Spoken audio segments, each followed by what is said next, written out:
그래서 오늘은 우리가 약국에서 처방전 없이 구입할 수 있는 약들 중에서 격리기간 내에 증상을 완화시켜 줄 수 있는 그런 약들은 어떤 것들이 있는지, 그리고 어떤 증상에 어떤 약을 먹어야 할지 한번 살펴보도록 할게요.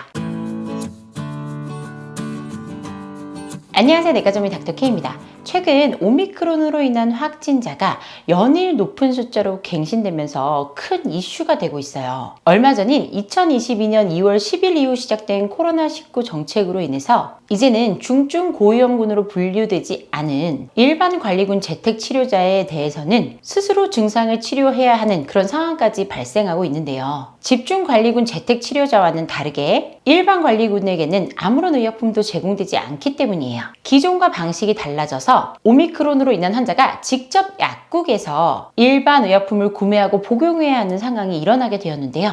그렇기 때문에 증상의 완화를 위해서 필요한 약들을 미리 구비하는 그런 상황까지 생기고 있어요. 그래서 오늘은 우리가 약국에서 처방전 없이 구입할 수 있는 약들 중에서 격리기간 내에 증상을 완화시켜 줄 수 있는 그런 약들은 어떤 것들이 있는지, 그리고 어떤 증상에 어떤 약을 먹어야 할지 한번 살펴보도록 할게요. 단 이번 영상에서는요, 성분에 대해서 말씀을 드리는 것이고 특정 약을 추천해 드리지는 않을 거예요. 그렇기 때문에 구매 전에 성분을 꼭 확인하고 구매하셔야 합니다. 아시겠죠? 자, 먼저 오미크론의 대표적인 증상인 인후통에는 어떤 약을 먹어야 할까요? 발열이 주요 증상이었던 기존 감염들과는 다르게 오미크론 변이 감염자들의 경우에는 인후통 증상이 보편적으로 두드러지는 경향이 있어요. 심한 인후통 때문에 침조차 삼키기 힘든 경우가 많습니다. 자, 이럴 때는 이부프로펜이나 덱시브로펜, 맥시부펜 같은 비스테로이드성 소염 진통제를 복용하시는 것이 좋아요. 흔히 엔세이드라고 부르는 약들인데요. 인후통과 같은 코로나 환자들의 각종 증상들은 바이러스 감염으로 인해 발생한 염증과 그 염증을 제거하기 위한 면역 반응이 함께 일어나게 되는데요. 오미크론의 경우에는 많은 환자들이 있어서 이 염증 반응이 목에서 나타나는 경우가 많아요. 그렇기 때문에 목에서 발생한 이 염증 반응에는 소염 진통제 엔세이드가 효과적입니다. 앞서 말씀드린 이부프로펜, 덱시브로펜, 맥시부펜 이런 것들이 엔세이드, 그 소염 진통제의 계열인데요. 통증이 심한 경우에는 나프록센이라는 약도 있어요. 그 나프록센 계열을 복용하는 것도 도움이 됩니다. 자, 인후통만큼 흔한 증상이라고 말씀드릴 수 있는 발열에는 어떤 약을 써야 할까요? 자, 여러분 어느 정도 짐작하셨겠지만 해열 진통제를 당연히 써야겠죠. 오미크론에는 인후통이 대부분의 증상이고 열이 동반되지 않는 경우도 많지만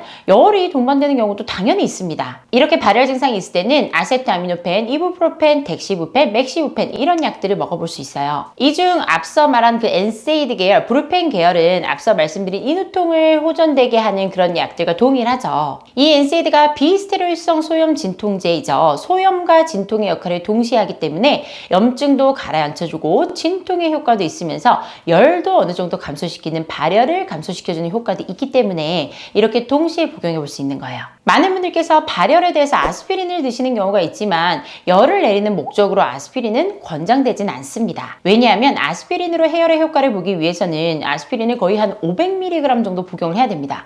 우리가 흔히 먹는 아스피린 한 알짜리는 100mg이거든요. 근데 이걸 5알을 먹어야 된다는 얘기예요. 굉장히 고용량이에요. 이렇게 고용량을 먹다 보면 당연히 속이 쓰리거나 아플 수 있고요. 그리고 출혈 경향이 생길 수도 있기 때문에 아스피린을 고용량을 한꺼번에 먹는 건 추천되지가 않습니다. 자, 그래서 여러분 우리의 인후통과 발열 그리고 두통까지 이런 증상들을 해결하기 위해서는 우리 집에 아세트아미노펜 계열과 그리고 엔세이드 계열, 브루펜으로 끝나는 글자들이에요. 그렇게 끝나는 약들을 구비해 놓으시는 것이 도움이 될 거예요. 그리고 그 다음이에요. 기침과 가래 증상을 해결하기 위해서는 어떻게 해야 할까요? 바로 당연히 기침약과 진해거담제겠죠?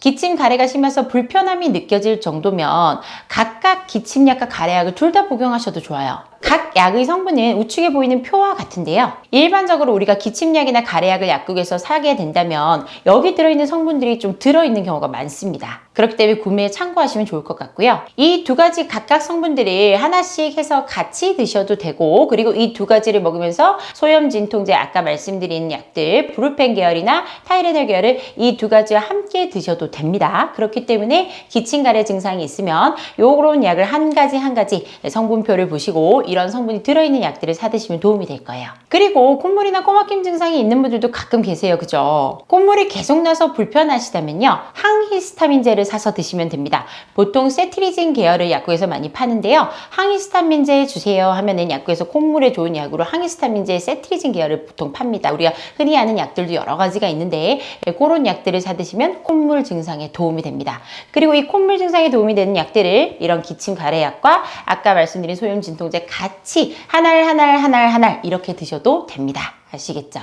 자, 그런데 코로나는 호흡기 질환이지만 가끔 소화기 증상이 같이 있는 분들이 있어요. 소화불량이 있거나 속이 쓰리거나 설사가 있거나 이런 분들이 있어요. 자, 이럴 때는요, 일반 소화제나 지사제를 약국에서 사서 드시는 것도 도움이 됩니다. 중증화 가능성이 낮은 오미크론이라 하더라도 감염이 되면 장기 기능이 전반적으로 저하돼서 소화가 잘 되지 않거나 설사도 발생할 수 있기 때문이에요. 집에서 상비하고 있는 소화제나 지사제를요, 그대로 드셔도 되고요. 설사의 경우에는 시간이 지나고 멈출 수도 있기 때문에 경과를 보다가 3일 이상 설사가 지속될 경우에 그때 지사제를 시작하시는 것도 좋겠습니다. 자, 이렇게 증상별로 다양한 성분의 약들이 많아요. 그런데 가장 유의하고 조심해야 될 부분은 약들 간의 상호작용이겠죠. 여러 가지 증상이 동시에 나타나면 각각 해당되는 약들을 하나씩 드셔도 됩니다. 그렇지만 동시에 같은 성분의 약을 드시면 안 돼요. 예를 들어서 해열제 중에서도요, 내가 열이 너무 많이 난다 하면 엔세이드 이런 브루펜 계열을 하나 먹고 나서 아세타미노펜, 타이레놀 계열도 먹어요. 그렇게 두 가지는 먹을 수 있지만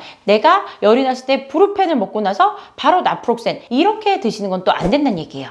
왜냐하면 이거는 계열이 겹치는 같은 엔세이드 계열이기 때문입니다. 미세 성분은 다른 성분이라도 계열이 같기 때문에 같은 계열의 약을 먹으면 약물 과다 복용으로 부작용이 발생할 수 있기 때문이에요. 그렇기 때문에 여러 종류의 약을 미리 구입하시는 경우라면 동시에 한 가지 계열의 약을 같이 복용하지 않도록 꼭 약사님한테 제대로 물어보고 구입을 하셔야 하고요. 제가 오늘 말씀드린 영상들에서 성분들을 적어놓고 겹치지 않도록 드시는 게 중요하겠죠. 그리고 중요한 것은 올바른 방법으로 정량을 드셔야 돼요. 모든 약들은 뒷면에, 약통 뒷면에 최대치가 있습니다. 하루 최대 얼마큼 먹을 수 있느냐, 몇 알을 먹을 수 있느냐 이렇게 써 있거든요.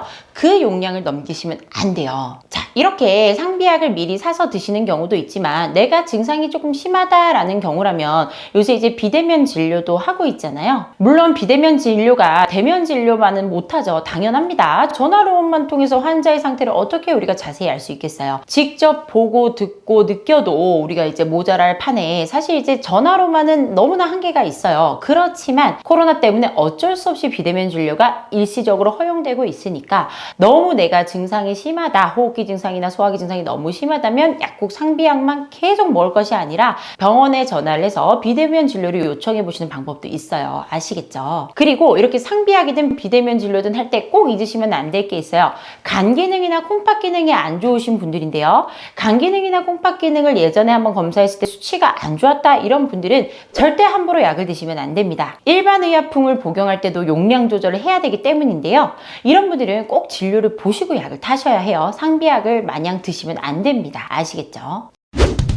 자, 오늘은 이렇게 달라진 대책 치료 상황에 따라서 필요한 다양한 상비약들을 한번 살펴봤어요. 기존 코로나 바이러스에 비하면 증상이 좀 덜하긴 하지만 개인에 따라서 당연히 크게 편차가 발생할 수밖에 없어요. 그렇기 때문에 집에서 끙끙 앓거나 힘드신 분들도 많으시죠. 그리고 사실 내가 언제 갑자기 감염자가 될지 알 수가 없어요. 몇만 명씩 확진자가 나오는데 어느 시점에 내가 발생했을지도 알 수가 없기 때문에 상비약을 약간씩은 갖고 계시도록 하시고요.